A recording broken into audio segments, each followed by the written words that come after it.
Hello and welcome to Beyond Top 10 Tennis. My name is Dr. Dr Berge and I'm your host.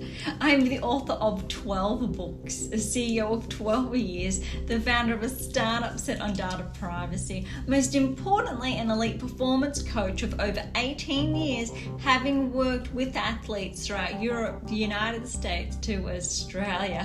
Most excitingly, I am the world's leading scientist on coach and athlete performance, specifically behind how to develop a top 10 tennis ranking. My work includes everything from mitigating injuries to conditioning behaviors that set a player up long term for the long game towards a top 10 tennis ranking. I'm behind theories from the optimal performance theory, optimal behavior for optimal performance, the barrier breakup, the rule of transference to the golden rule. As has become custom, each episode we dive into one of my books to share additional insights and dig a little deeper. We've been focusing on the secrets to optimal coaching success, the role of experience, optimal performance practices and outcomes in the real world, with over 70 episodes to date. Today's topic plays its own role, like so many other episodes, in developing the player, parent to coach for that road ahead towards a top 10 tennis ranking. So, as always, buckle in and enjoy the ride.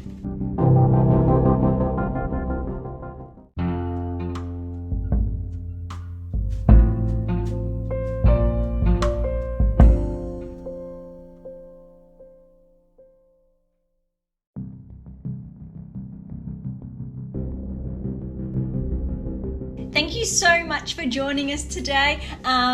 Look, as always, if you're new, thank you so much for tuning in, but I'd really encourage you to backtrack and tune into a handful of our previous episodes to get a feel from where we've been and where we're going. But if you've been with us for some time now, thank you so much from the bottom of my heart. But you know that we're having a bit of a change of format and we're trying this new rhythm, in a manner of speaking, to share those additional insights. And that's building on the Australian Open, which, can you believe now, is 2 weeks past, a little more, but it's quite exciting when we're looking at the progressions, because over the last 2 weeks since, the tournament lineup has been jam-packed.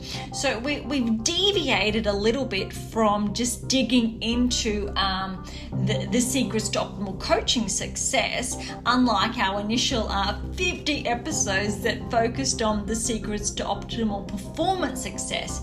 We're looking at a bit of a sandwich approach, if you like, so you can apply different metrics and you can view, I think, the applicability of different facets of play.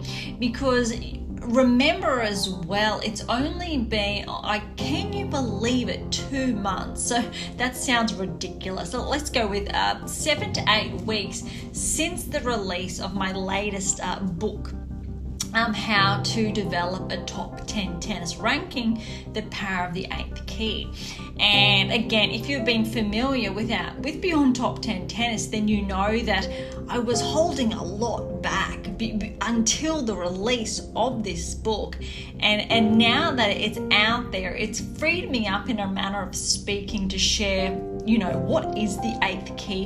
What is its applicability? But also to share more of the 7 keys, and how we've touched on in previous episodes how keys are really identifiers as subsets. So it's a very clear and concise language.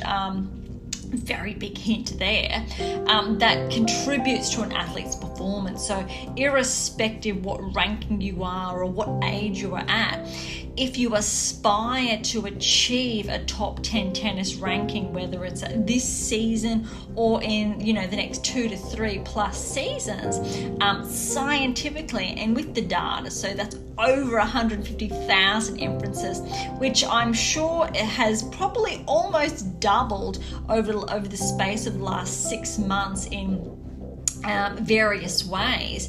But you need those 8 keys to achieve a top 10 tennis ranking. So remember, this is a world first, landmark findings, all of those buzzwords in there. It's incredibly exciting, but it opens the playing field, in a manner of speaking, to allow each and every tennis player, irrespective where you're based in the world, to fine-tune your game, to work on these 8 specific keys to make sure they are integrated in your game, in your playing schematic, in a manner of speaking, if we want to get a little bit fancy, to allow you to ascend towards how I term it, the top echelon of play. So to become one of the best tennis players in the world. By now, given it has been roughly 8 weeks since the release of my latest book, some of you would have had the chance, hopefully a lot of you, to get your hands on how to develop a top 10 tennis ranking, which means you've been progressively chipping away at integrating those keys and primarily this ginormous key that initially wasn't going to be released, and I've touched on that previously. But more so, you've gotten to work, you've begun to integrate, I think, these different facets of play, but you're also learning. And we have to remember, I think, that cyclical approach, how it's progressive, but we go from 1 to 8, and it's on a cycle, it's a repeat. But also, where I'm going is that we know that only 8% of players and coaches globally actually have this knowledge, which I'm hoping is going to expand now. So that's specifically 8% of players who are inside the top 10. Which means that that's correct. Not every top 10 player has access to this, because 2% of players every season inside the top 10 will regress because they've lost their hold on the 8th key, which means they are not as integrated, as profoundly into their game as they need to be.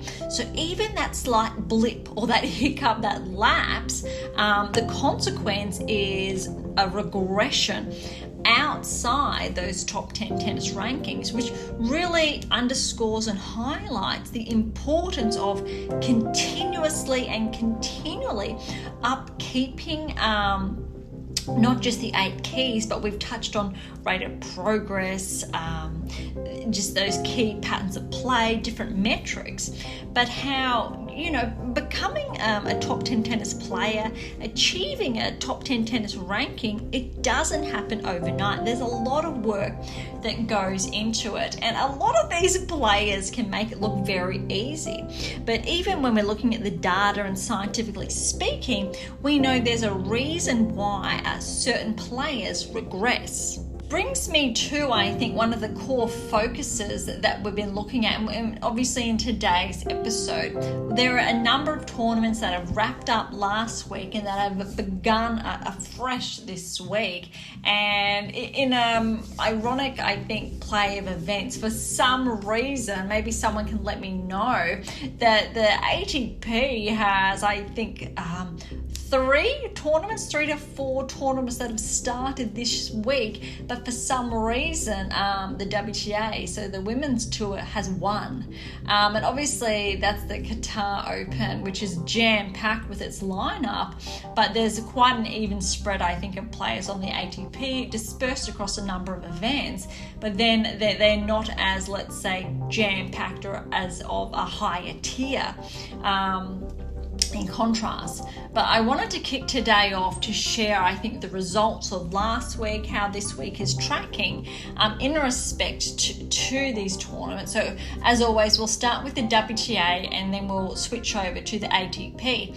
But let's have a look at the rankings and certain movers. A lot of the top 10 players weren't participating, or some of, I should say, in the past week.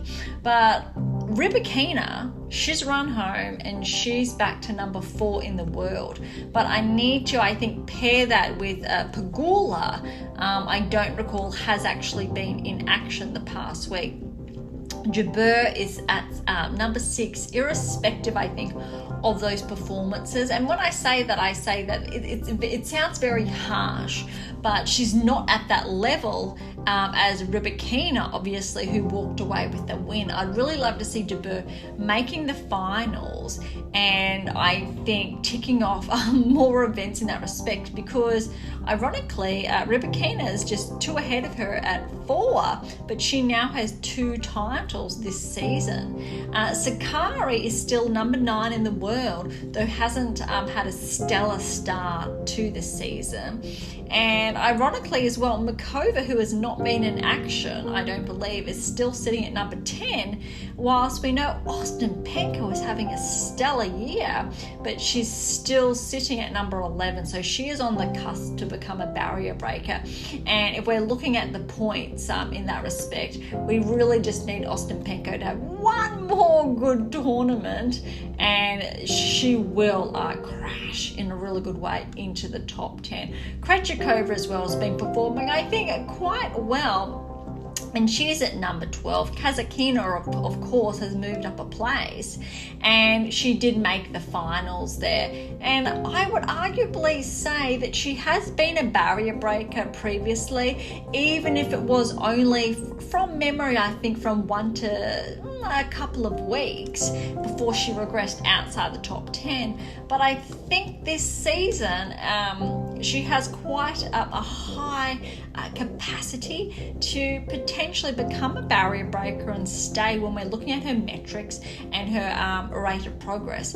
Obviously, Haddad Maia has been inside the top 10, regressed, but again, she's starting to find her form again, which is really interesting. Love seeing Keys to Kvitova, which we both know as seasoned players on tour, have been for some time, just having a slight increase there at 16 and 17 respectively. Svitolina's happily on 20 still. I think with her performance, for example, at the Australian Open, she's definitely flagged to ascend closer towards the top 10. Garcia, ironically, is at 21. Now, we know she was comfortably inside the top 10, regressed, hasn't been, I think, having that form of late, but still at 21. And you know what? Even though these players get a bit of slack for their results, it takes a hell of a lot of work to maintain a ranking at that level and the level of play. Sorana Cistella, she has been having quite the past 1 to 2 seasons at 22. I'm not too sure if this is one of her career highs, but she's definitely around there at this stage, and we'll get to those results later. It's good to see, I think, Paolini at number 4 after her Australian Open. Yastremska, is at 26. Good to see her up there again. Noskova, we really need to remember her results at the Australian Open. She's only 19 years of age and she's at 28. Kostyuk at 29. I'm really happy for the two of these, both young guns, and they really had a breakthrough Australian Open, and I think it goes without saying, watch out come the French to see what they're capable of. Pavlyuchenkova, she's steadily rising, 32. Now, the 16-year-old Mira Andreeva, 33. That's definitely a career high. So I think it goes without saying, watch out. Now, Kalinskaya is the other player. She's at 40 now in the world that had that breakthrough Australian Open performance. Obviously, there are a handful of many other players who have been moving up and or regressing. Kenin, for example, she's back at 45, which is nice to see. And for a reason I'll share later, Sorribes Tormo is at 49, so she has been progressing, and she's been having, I'd say, a relatively good start to the season in comparison to others. Bogdan as well has had, let's say, a relatively good uplift recently, and so she's sitting around the same ranking range as well at 54, moving up 11 places. And Pliskova, 59, has moved up 19. It sounds really weird to see her at 59, but I think we all know she has the capacity to ascend closer towards the top 20. Same with Danielle Collins. It's a shame to see this is going to be her final season on tour. She's at 63, has moved up a handful of places, but without a doubt, Collins really deserves to be that top 20 player, just with the game she delivers, and she has that capacity to bring, and she's an incredible dark horse against any top 10 player. Schneider, she had success last week. She's at 75, so she is on that radar now that I have touched on, I want to say sporadically, but more so in our last episode. Badosa, she's at 79. Let's see how her metrics track this season. When we're specifically looking at the 8th keys, does Badosa have the full set? No. Her technical metrics are not there. I'd love to see her integrate the 7 keys to begin with into her game, and then allow the 8th key to really compound those effects. Until that happens, she will probably most likely remain outside the top 50, but when they start to find their form, that rhythm again, you'll see her crack into the top 50 once again. That's it. I think I'm going to leave the rankings in that respect. Now let's move over to the Abu Dhabi Open and what I think played out. Obviously we know the results, but I want to go track back to our previous episode where we got to those initial few days and touch on the results that have come after. And this brings me to when we were touching on the rankings just recently, Jabeur against Raducanu. Now, again, I'm picking up from our most recent episode, and we flagged Raducanu has been making some really good inroads, but this was a very good performance from Jabeur, 4-1.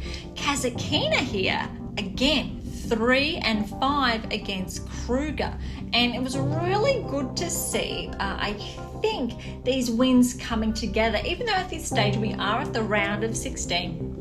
Sakari, though, went down to Sestaya. She's still ranked inside the top 10, but her 2024 season has really gotten off to a slow start. So I'm tracking Sakari's metrics. Unfortunately, there's an increasing likelihood that she's going to regress outside of the top 10 if this pattern continues. And Sakari has been inside the top 10 for a number of seasons now, so it would be, I think, somewhat surprising. But I think the end of the 2023 season, paired with, I think, the initial 2 months now of the 2024 season, has not been going to plan, I think is fair to say. Haddad Maia over Lynette. Lynette has been playing quite, I'll say, consistently, even though we know that those weapons that we've touched on previously are not essentially front and center. Haddad Maia is finding that form again that allowed her to sit inside the top 10 and become a barrier breaker. And this is one of the results, even though it was in 3, Lynette can be quite dangerous. So we're looking for, I think, that level of maintenance. Watson, it's really good to see her back finding some form again in the round of 16. Buxa, however, walked away with the win. Krejcikova had the win against Sorribes Tormo, although she's been having, I want to say, a healthy beginning of the season. Rybakina against Collins, and this really underscores why Collins is that dark horse. 3 sets against Rybakina. We all know how well she's been playing, and I have to say again, her result against Swiatek, even though Swiatek came away with the win at the Australian Open, it really highlights the caliber of player Collins is, and that her current ranking does not do her justice.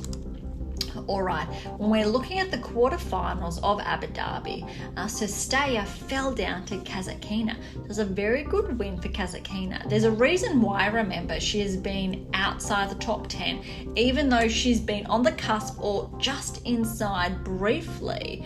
But this is a very positive start for her this season, and why she's flagged now to potentially become a barrier breaker within, I want to say, the first half of this season. Krejcikova, though, she fell to Samsonova. Even though I think Samsonova's ranked inside the top 20 at this stage, I'd love to see a higher level of consistency from Krejcikova in, I think, those key patterns of play if she is to ascend inside the top 10 once again. Now this is the one, Haddad Maguire over Jabeur, and what I was touching on earlier against Rybakina's level of success, and Jabeur in contrast, and they're only 2, let's say, ranking points behind one another with 4 and 6 respectively. And this 3 and 4 Haddad Maguire against Jabeur is a very good win. Rybakina against Buska, 1 and 4. It's very good. Rybakina is finding that form, and you've got to remember the Australian Open, that tie-break she went out with was absolutely sensational. So even though those points were not there, Rybakina is flagged, mark my word here, to claim her second Grand Slam title this season. If not this season, she is a dark horse without a doubt. Behind Sabalenka this season, it is Rybakina, but arguably it's Rybakina because Sabalenka has that 1 title. Rybakina has the 2 now. Swiatek, we know, had that slow start this season, and she did fall at the Australian Open. But irrespective, those 3 plus Gauff and Pegula, they have been finding their form. And I have to say, despite Jabeur's performance at Abu Dhabi, she still is a dark horse at any day. However, she does come second in a manner of speaking, in contrast and or comparison, I think, to the aforementioned players. All right, we know what happened here. Rybakina against Samsonova walked with the win. Kasatkina got the win against Haddad Maguire, which was very good considering Kasatkina is behind Haddad Maguire in the rankings or at this stage. But in the finals, Rybakina, it went all her way, 1 and 4. And this just underscores her level of not just maintenance, but just that rate of progress and those key patterns of play. And we go, does Rybakina have the 8 keys? Of course she does. These results speak for themselves, but also when we're looking at key metrics and those patterns unfold. Does Kasatkina? No. Does she have the 7 keys? No. I'm going to say there's potentially 5 to 6 keys she's got to hold of, and it's just those 1 to 2 that really need to be solidified in her game to allow her not only to become a barrier breaker, but to maintain her position inside the top 10 and to potentially join the 8%. Until that becomes more solidified, it's a bit in limbo.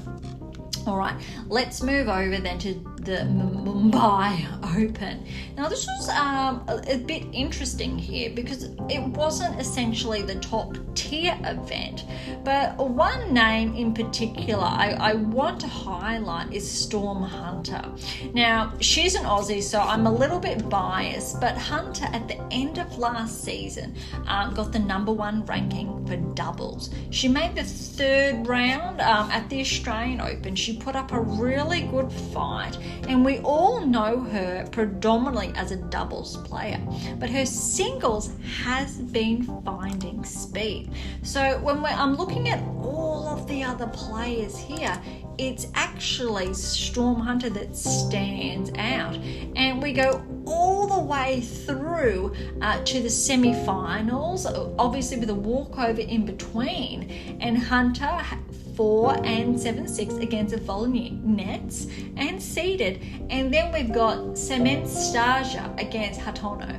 Apologies for the mispronunciation there. And then we've got Semenstaja with the win against Hunter in 3 sets. It was very close. So it's going to be very interesting to see the tournaments to follow if both of these players can maintain that level of play and what happens, because it's a little bit unexpected that we don't normally see these players walking away with the win and or with the title in the finals. So well done to both, all players involved, and it'll be very, again, interesting to see the upcoming events.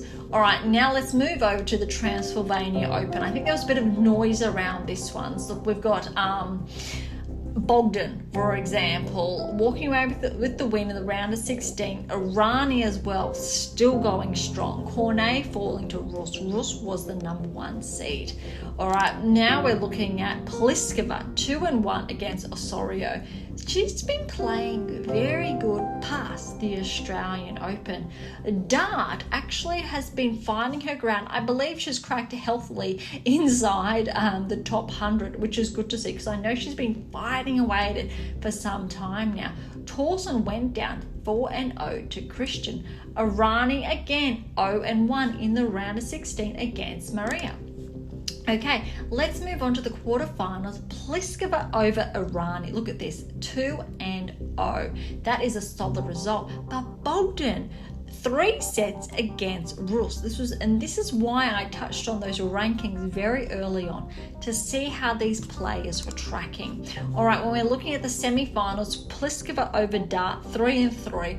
Bogdan against Christian in 3 sets, and we know the outcome. Pliskova with that title, and again, that is why her ranking, it does not always add up. Obviously, I understand tournaments play different metrics, etc., but it also underscores why Pliskova, she's a dark horse on any given day. Okay, this brings us, I think, to the one tournament that is happening on the WTA Tour at this stage, which again, it's a little bit unusual, but that's set, I mean, in comparison to the ATP Tours, I think, events that are also underway. But the Qatar Open, there has been, again, yes, a lot of noise, and we do have quite a solid field here to go over. So let's kick things off with, look, the round of 64, they're calling it. So it is a very big tournament because, recall, obviously, we know Grand Slams, obviously a 128, but you don't normally see the draws this big at this, or I'm not familiar with it, but I know Qatar does get a lot of noise. Paolini going down to Navarro, and I really want to touch on that because close match. Navarro obviously is higher ranked, but Paolini again, Australian Open, not too bad, bit disappointing I bet for her. Badosa got the win against Kruger. Very good. Let's see how far she can track to see if she can gain some momentum. All right, Schneider, she went down to Andreeva in 2. want to track this as well because we know Sinead won that title last week. Stevens went down to Sestaya, and that's why I touched on those rankings earlier. Stevens has been having a relatively good season, despite, I think, let's call it some noise that could be in contrast, but Stevens is one hell of a player. But Sestaya really is having, I want to say, the best last 6 to 12 months of her career most recently. So well done to her. Collins against Kudermetova, walking through. And look, Kudermetova, she's seeded. And again, I can't stress it enough how good Collins can be. And again, she really deserves to be positioned inside the top 20, sometimes inside the top 15. Yes, believe it or not. So it's really good for her. And I'd love to see her finish, I think, her season/career on a high. Vekic going down to Siniakova. Alexandrova getting the win over Tomova. Serenko moving through against Tomez. That really is what's happened initially. And now if we go on to day 2, which I think has been completed now, Vondrasova in 3. I'm really happy for her to be back, especially because the Australian Open was not her highlight. But look at this, 6-2, 0-6, 6-4. So I'm not sure what happened in that second set, but that is incredibly brutal. Now, this result I am very, very happy for because Swiatek is back. So Staya 1-1. Swiatek with the win, and given the form Sestaya has been in, for Swiatek to get the win with 1-1, that is solid. So I'm looking forward to seeing how this pans out. Pliskova against Kalinskaya in 3 sets. So we know her performance at the Australian Open, how good that was, but Pliskova is coming off that win last week. Haddad Maia going down against Wang 6-1, 6-3. And this is when I touch on that level of maintenance that you're able to uphold. So we want those rankings to align with those results. So this is not the result that we're looking for that is assimilated with a barrier breaker.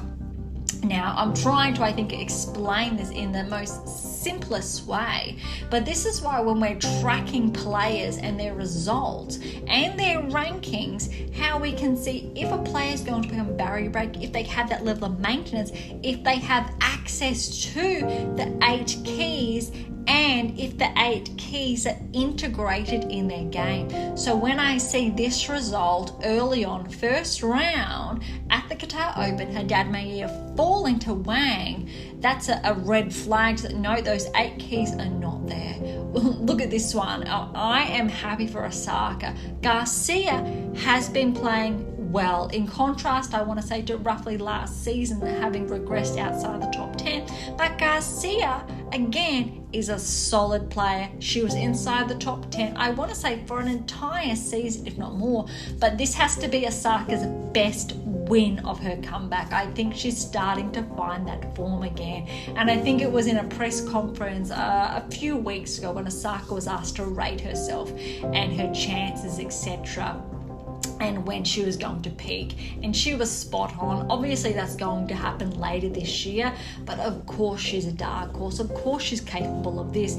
And look, 7-5, 6-4 against a player who's most recently been inside the top 10, if not the top 20. So this is a very healthy win. Osaka is on her way, even though it's very early to call, but if she can keep notching up these type of wins now that she's got that one under her belt, good things are to come. Noskova against Pera. Now remember, Noskova had that really good Australian Open result. Let's not forget her. She's 9-10, remember, and I think not as much noise was made around her performance as let's say some other players, but she's definitely one to watch. A little bit surprising here, Kazatkina going down to Pavlyuchenkova. Now again, similar to Haddad Maia, we're looking at those metrics. 8 keys? Absolutely not. Kasatkina has the potential to become a barrier breaker, but when we're losing early, so first rounds or earlier rounds, that is a little bit of a blip there. I'll refer to it as. But Pavlyuchenkova is an exceptional player. I touched on her ranking earlier, but we want to see, and I'd love to see Kasatkina getting a more cleaner win in this respect. If she is to become a barrier breaker and join the 8%, these type of results flag a player to potentially, achieve a top 10 tennis ranking, but will be aligned with the 2% that will regress within the same season. Kenin went down to Bouzkova. 3 sets though. Kenin has been starting to find some form again, which is nice. Lynette, how I touched on previously, how she really can bring her A game, so she got the win in the first round. So when we're looking at players who had fallen and those who have gotten the win, this is when we're, I think, leveling it up.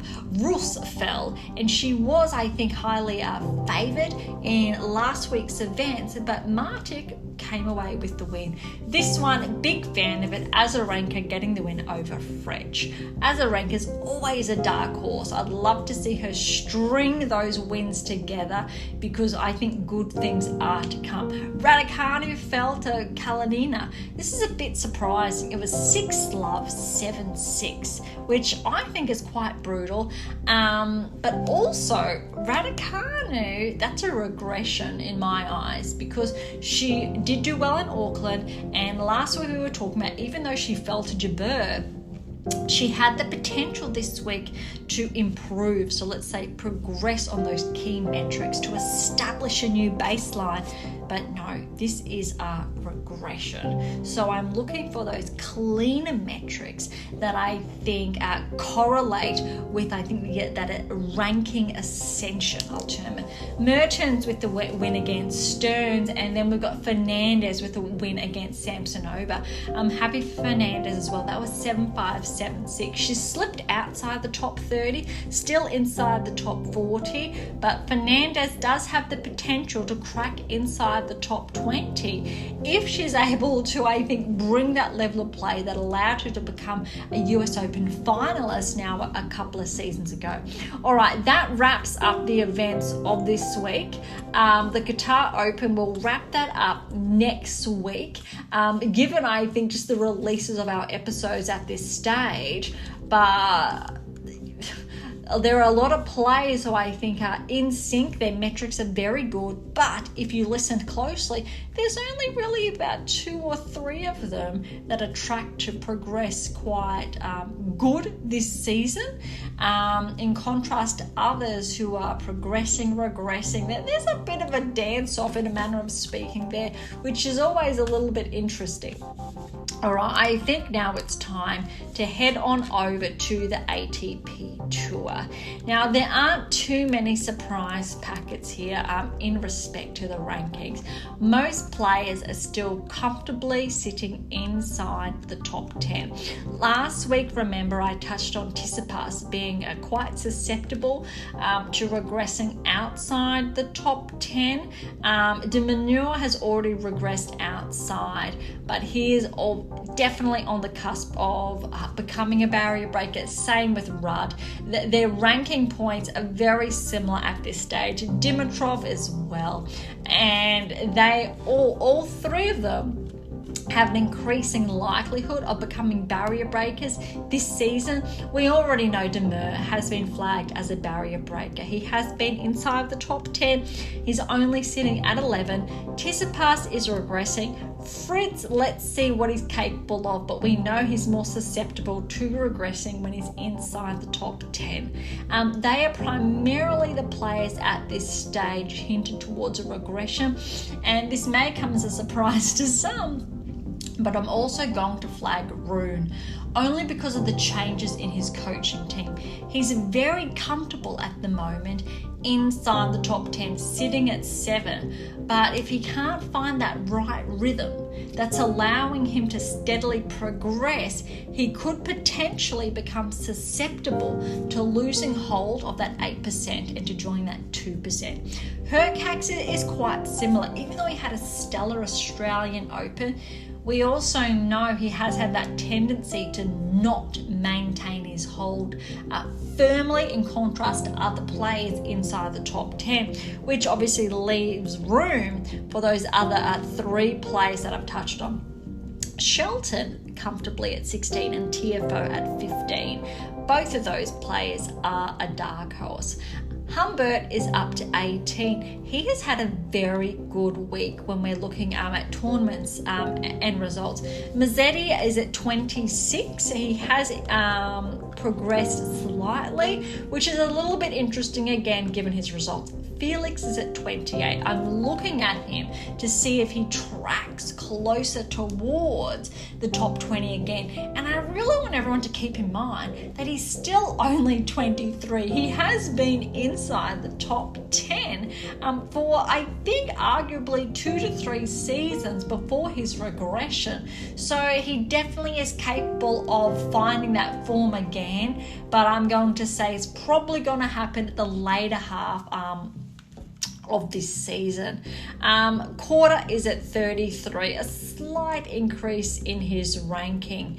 Other players which are probably a little bit notable for the Australians out there, Thompson and Purcell, they've both progressed at 41 and 42 respectively, which is really good to see, closely followed by Popper at 45. I think this is the most solid lineup for Australian men in quite a number of years.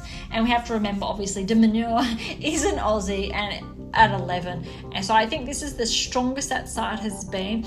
And I want to give a shout out here to Andy Murray sitting at 50. He has got a lot of slack lately, and I touched on this in the previous episode about a lot of, let's say, the media news outlets calling for him to retire, being, let's say, quite silly in that respect. But I don't think many media outlets then really understand how much effort and skill it takes to maintain a ranking that's 50 in the world. Remember, Murray was 300 in the world a few seasons ago.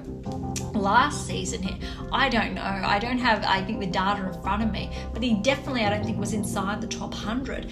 And so he has steadily been improving, which is exceptional. If Andy is able to find a rhythm, if he's able to stay healthy, he's definitely got the capacity to crack into the top 20 again, without a doubt.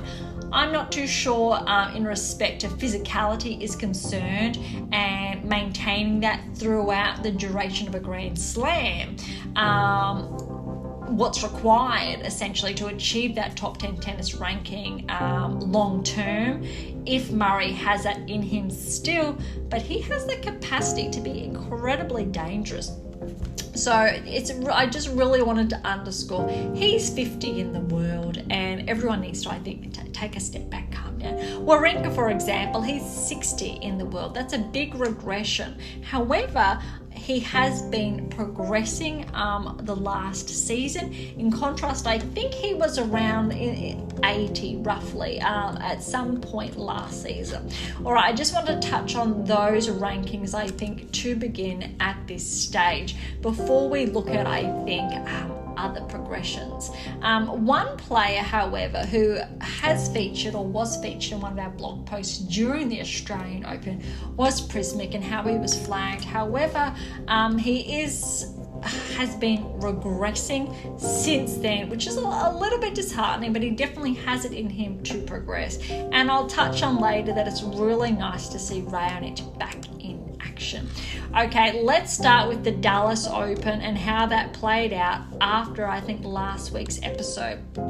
So since then, we've got Rinky having a really good win, round of 32 against Quinn. Kudla getting a good win. Garon, we know he had a stellar tournament. Everyone knows the result. Eubanks actually did fall to Duckworth, 7-6, 6-4. Paul, we know he's had a stellar tournament too, but 3-2 against Daniel Shelton, 3-3 against Mo. Now, very obviously, it's in Dallas, jam-packed with Aussies and Americans. Kudla fell in the round of 16 to Thompson. Rinke fell to Kopfer. Okay, Manarino, he got the win. Walkover, though, to Nishoka. TFO against Michelson. But now we're on to the quarters. Shelton against Thompson, and Thompson has been progressing. A very good win for Shelton. Manarino against Duckworth. Looks like there was a bit of a walkover there, 3-1 in the second set. Giron in the quarters against TFO. That has to be Giron's best win to date, potentially not just this season but in his career, given the form TFO has been in, and seeded 1. Paul against Kopfer, 5-3, a very good win for him. Giron again against Manarino very cleanly, and Paul against Shelton, that was a very good win.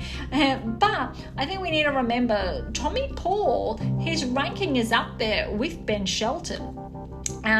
It's just that his Australian Open probably wasn't as stellar as it could have been, but 2 and 4, which really goes to show his level of play he's able to deliver, and he walked away with the title, which was expected. Number 2 seed against Giron, 7-6, 5-7, 6-3. But hands, I think, just wow for Giron, because for him to, I think, bring it and bring his A game and push Paul to 3 sets in the final, that is impressive. So Giron, irrespective of his ranking, he is definitely on the radar to see how he tracks, especially at least the next couple of tournaments. All right, this brings us over to Province, and so we touched on this very early on in last week's episode, and we're up to the round of 16 now. And so we've got Mazzetti, who fell to Makak. Makak is on the radar because he does have a very good potential to progress. Felix in this one as well, 6-2, 7-5 against Hallis. I'm looking to see him track even further, like I said previously this season. Humbert against Gaston, a very good win. Kakanakov against Bautista Agut. Look, Bautista Agut has been around for some time, former top 10 player. I love seeing him still out here. Kakanakov, though, we know what he's capable of. Does he have all 8 keys? No, he has been hovering inside the top 20 for some time now. He's missing 7 and 8. He just needs to solidify his game, establish that baseline, then up it, not just a notch, up the ante there to amplify his performance, which will allow him to become a barrier breaker. Does he have the potential? Of course he does, but he needs to, I think, more firmly integrate the keys into his game on a more continuous basis, which is cyclical, to allow him to establish that new baseline. All right, a couple of other players noteworthy. Round of 16, Felix did fall to Zhang. Quarter fell to Dimitrov in the round of 16. Dimitrov, although he's been having a very solid season, Hurkacz got the win round of 16 as well. Though when we're looking at the quarterfinals, Hurkacz got the win against Makak. And now again, I've touched on both of these players, where if Makak is on the radar, Hurkacz has been playing very good. I'm very happy to see that. Dimitrov as well with the win in the quarters. Humbert with the win again in the quarters, and Kakanakov. Very strong lineup, especially with all 4 of these players inside the top 20 progressing. Now, I want to touch on Humbert is inside the top 20 now. He has cracked. I think he's sitting around 18 last time I checked. And look at this. Humbert in the semi-finals getting the win over Hurkacz. That is a very big win. Now, recall earlier on, how I touched on Hurkacz being a bit more susceptible to regressing outside the top 10. Definitely has the capacity to maintain that ranking, and I've touched on previously to make a Grand Slam final, if not go all the way. But if he loses if he does not get the win against players inside the top 20 like Humbert. That does displace his ranking and makes him more susceptible to regressing. So I really want to see that consistency. That said, however, it's semi-final stage. So going this far in the tournament is very good. I would have liked to see this go to 3 though. Dimitrov, Kakanakov did go to 3. Dimitrov, to get that win, is very solid, and we need to remember how we started his season in Brisbane with a title. And now we know what happened in the final. Dimitrov did go down, just shy of notching up a second title for the season, almost in line with Rybakina, but no, Humbert got the win. Now, Humbert is on the rise, which means irrespective of his performance at the Australian Open, because he has not been on the radar, but now that he's cracked into the top 20, this really does place him as one to watch and see how his performance tracks. Okay, Cordoba Open. We didn't have, let's say, a very jam-packed field. Recall last episode now I touched on, it was very filled with Argentinians because it wasn't their backyard. So notable players here, we've got Echeverry, the 3rd seed, and Cerundo, the 1st seed. Cerundo, though, fell in the round of 16. Echeverry, though, he did progress past. Now I'm looking for it. Halfman lost in the quarterfinals. Now Echeverry, he went down also in the quarterfinals. Now in the finals, we had 2 qualifiers, believe it or not, Darderi and Bagnes. Now I've really tried to pronounce your names correctly. I apologize if I have not.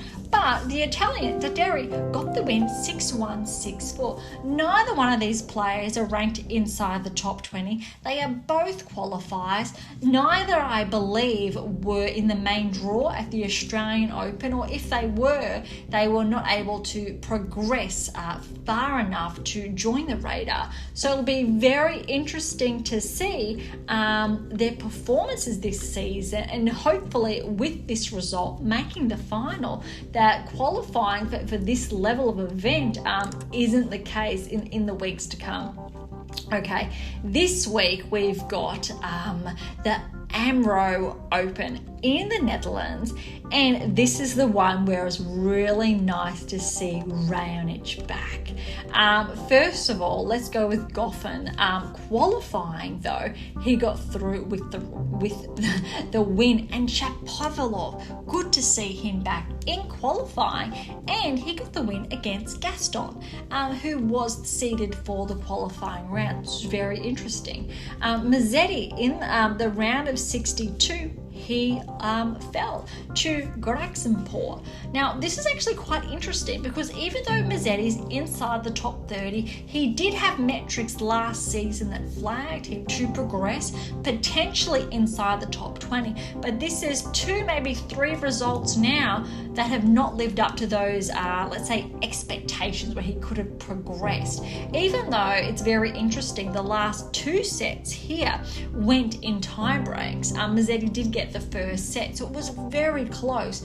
But again, for him to crack the top 20, we're looking for that level of maintenance, establishing that new baseline, integrating more of the 7 keys that will allow him to crack into that key ranking range. Raonic, he did get the win against De Jong.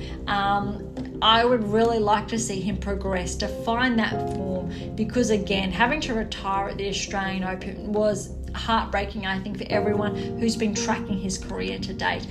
Felix, he did get the win against Cressy, 7-6, 7-6. That is a tight one, but it'd also be very good to see him progress this week as well. And Goffin against Prismic. So remember Prismic, and there was a write-up on this against Djokovic at the Australian Open, really showed us what he's capable of. I think from memory he was able to even take a set from Djokovic, but we all know Goffin, he's a seasoned player, even though he qualified 3 sets here. But look, even though I think Goffin's in the later half of his career, maybe this is his last season, who knows, but he's always capable of putting up a fight. That baseline Goffin has, that level of maintenance to that consistency that's integrated with those key patterns of play, underscores, I think, his level of success. Despite not being inside the top 10 anymore, he definitely knows how to pack a punch, I think, in this manner. All right, Delray Beach. Is very different to the WTA Tour with that one event this season. So Delray Beach has just kicked off, so we've only got a couple of matches, I think, to go over. We had a more, I think, wider qualifying round, and we did have some, let's say, former players, I think, playing a round robin for fun. For example, Haas and Anderson having a bit of a flashback there, which was really fun to see both of those players back. But first round qualifying, Kokkinakis got the win over Holt, which is a very good win for him. Other, I think, notable ones, it was, again, for a bit of fun, Haas and Query. It's always fun to see, I think, former, top 10 players toe the line against one another. Second round of qualifying, Kokkinakis got another win against Mokizuki. Again, I apologize if I've mispronounced that. I feel as though I could have. Analdi, round of 32. It has started against Nishioka, 3 sets. Now, Analdi, we know, is on the radar. I'd really like to see how he progresses, I think, this tournament. And also, we've got Lestiene versus Vukic, straight sets there. They're the only matches that have finished because, again, round of 32, we've only got a couple of matches to go on because it's very early on in the tournament. But it'll be interesting to see how Analdi tracks, and also Kokkinakis, if he's able to progress or not. Now, the other event, or the last event we've got to touch on now, is the Argentina Open. Now, I think one of the key players here, which would be really good to see how he progresses, is Wawrinka. So Wawrinka got it's round of 32, and he got 7-6, 6-1, 6-2 in that first round. Silic is back in action. He did fall to Jiri 4-6, 6-3, 6-love. That's a little bit brutal. Then we've got Acosta versus Altmaier.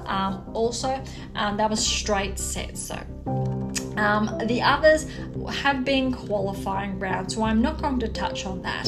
However, that is a very jam-packed week for both, I think, the WTA Tour, and when we're looking at the higher tier tournament in Qatar, but then spreading across, I think, the ATP, whether it's from Argentina to Florida to Rotterdam even, it's really across the board with a number of players in action, and I think next week we will be able to touch on, I think, the progressions to the regressions, which I'm sure we will see. Now, I think it's only fair, we've wrapped up all of the events on the WTA, all of the events on the ATP tours, respectively.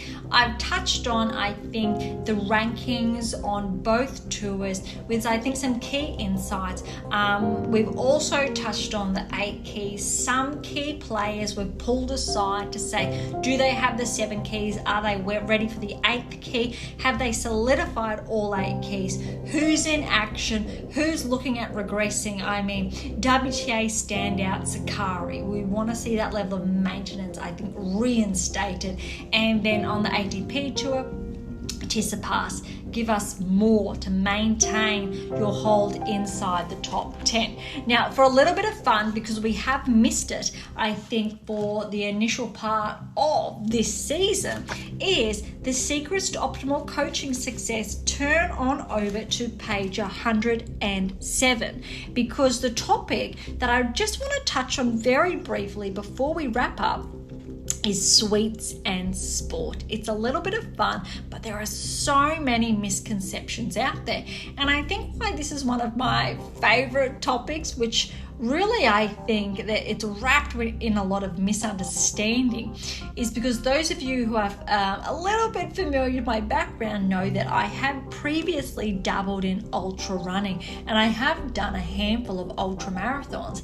At this stage, no, I have, let's say, succumbed to a bit of a niggle, so I am trying to build back my own baseline, and it is a work in progress. But without further ado, let's dig in. Without a doubt, whether there is a sport to be played, there will be sweets. Whether these sweets are brought with the player or athlete or made available by the sporting grounds, sweets and sport are commonplace. This does ring a few warning signs, but on one end, there is a genuine reason for these sweets being made available. Let's have a look. Now, I want to preface this by saying this was written, it was my 4th book published, so it's a couple of years ago now. But this is a very big reflection on, let's say, the Australian landscape, but also during my times in the States to Europe. But I want to say the first two more so, where I think when we're looking at nutrition and education around that, it's very obtuse, so almost obscure. It's very poor, especially in the developing athlete player, who really are of concern here.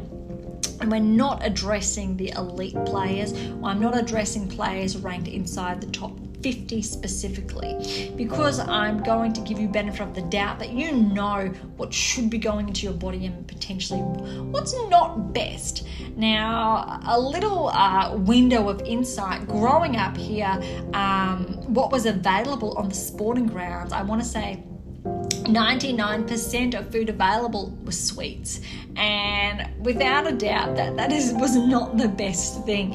And it was encouraged before a tennis match for players to load up on carbohydrates, which means really heavy pasta dishes or rice. Anything in that manner was encouraged, irrespective how heavy it was. And just the thought of it now makes me go, oh, that would have been so uncomfortable to play on. So just the lack of education that was shared and was passed on, and I'm sure it's still practiced, but it's really, I think, better able to understand your own body, how it responds. But when we're looking at sweets, there's a different benefit. Now, I say that because I think it's become more popular in the last couple of years, that because we do see athletes and sweets in moderation for that energy pickup. And I touched on ultra running previously, because one of the best things about it for me personally was being able to have my energy sources that I was okay with, that my body responded to without being unwell. Now, again, in moderation, which means you are not chowing down packet after packet during activity. That is not what I'm referring to. But it's a very quick energy source, and everyone is individual, and it's finding what works best for you. Okay. When players, athletes exert themselves, particularly during the developmental years, carbohydrates are what their bodies crave, a quick source of energy and or energy that has the capacity to stay with them throughout their exertion, game or event, and an energy source that can go to post-event to refuel. Note here that this is post and not pre. That is quick sources of energy that come in the form of carbohydrates. Sweets are not encouraged to be consumed prior to player-athlete exertion. However, slow releasing carbohydrates should be encouraged by all means, yet these do not come in the form of the typical sweet, where sugar is the main ingredient, which means a quick release of energy opposed to a prolonged release. So I'm going to leave the chapter here, leave it nice and hanging. So if you want to finish that, we might get to it next week, or, the Secrets to Optimal Coaching Success, it's available whenever you're ready. But what I wanted to touch on here is that sweets actually have a very good place in sport in small amounts for that quick pick-me-up. But there's a balance. If you have a little bit too much, you're going to get a very big high, and then you're going to crash. And if you get that crash during performance, that is not conducive to the outcome. You are going to have a regressive outcome, opposed to finding a healthy plateau to maintain your current performance. So it is a balancing act in that respect. But it's very, I think, important for coaches to become educated and parents around this to better inform their players, athletes. When I'm really touching on the developmental player athlete, whether they're 8, 9, 10, 11, 12 years of age through to say 15, 16, and or older in some cases. But it's really about finding, I think, what works best for you. But again, for players and athletes, becoming educated about it. So I think taking the initiative to go, what sweets work for me, or does my body respond to that? Maybe not. And when we're touching on carbohydrates, it doesn't mean to have a whole sandwich during a match. We know bananas are an exceptional energy source, slow release, and for good reason, and why they are still used and very simple. But it's really understanding slow release, fast release, finding that balance and what works best for you. And obviously, if you are ranked inside the top 10, or you've got your sights set on progressing to achieve a top 10 tennis ranking, without a doubt, you really should have a very good understanding of what works best for you and what doesn't. Arguably, most players inside the top 80, I'll say, really know, but it's a very big differential between top 80 to top 30, because your nutrition really does play a role in, I think, the 8 keys, and they are integrated in some way, shape or form. To get a better understanding on that, if interested, we do have a well-being book, and that is The Secrets to Optimal Well-Being. That was my second book released, but it was really there not for the elite athlete. It's there to help you understand how your body works and to establish that baseline, especially if you're on the hunt and you're looking at, I think, developing and ascertaining all 8 keys progressively to work your way towards that top 10 tennis ranking.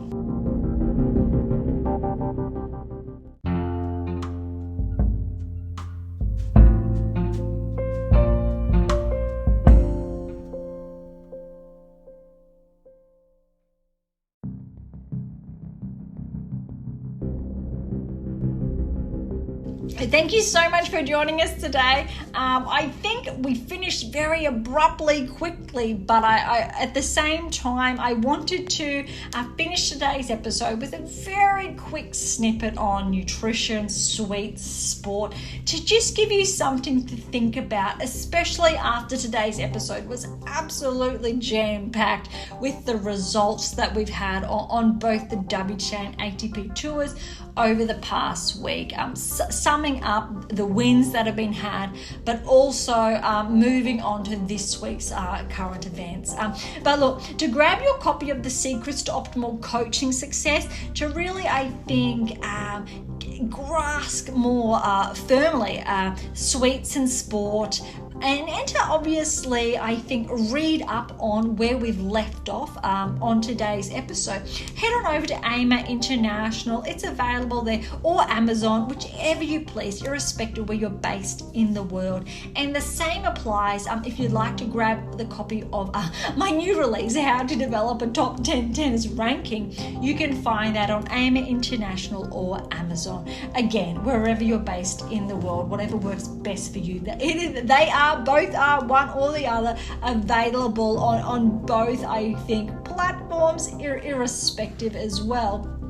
I think it's not just about location, but it's about accessibility. So recall, AIMA International has been designed for affordability and accessibility. And I'd encourage you today to take a peek at the long game on AIMA International that really breaks down the savings. And we've broken it down previously, and would you believe it's over $300,000 players can save if they're taking a different approach and following, I think, the pathway touched on again on AIMA International, irrespective where you choose to, I think, grab your copies. All right, enough of that. For any comments or questions, head to AIMA International or Topic Drive, the social platform set on data privacy. To interact with Beyond Top 10 Tennis, head on over to Twitter, Threads, Instagram, or YouTube now, so wherever you please. To catch up on our weekly coaching tips, head on over to TikTok, and to catch up on our blogs, head on over to AIMA International and look for our blog tab, or head on over to Medium. And as always, I'll leave all the links in the episode notes. For something different, head on over to Pink Octopus Books. That's where my fictional release is. To view this week's question and poll, be sure to visit Spotify.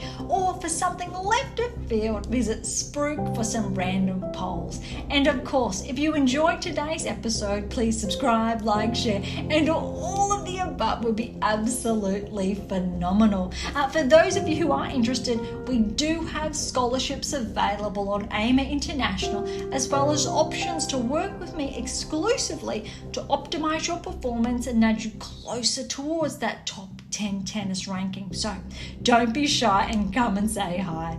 On that note, thank you so much for listening. I am so incredibly grateful. I'm your host, Dr. Ashley Morgan Berge, and this is Beyond Top 10 Tennis, and I'll see you next time.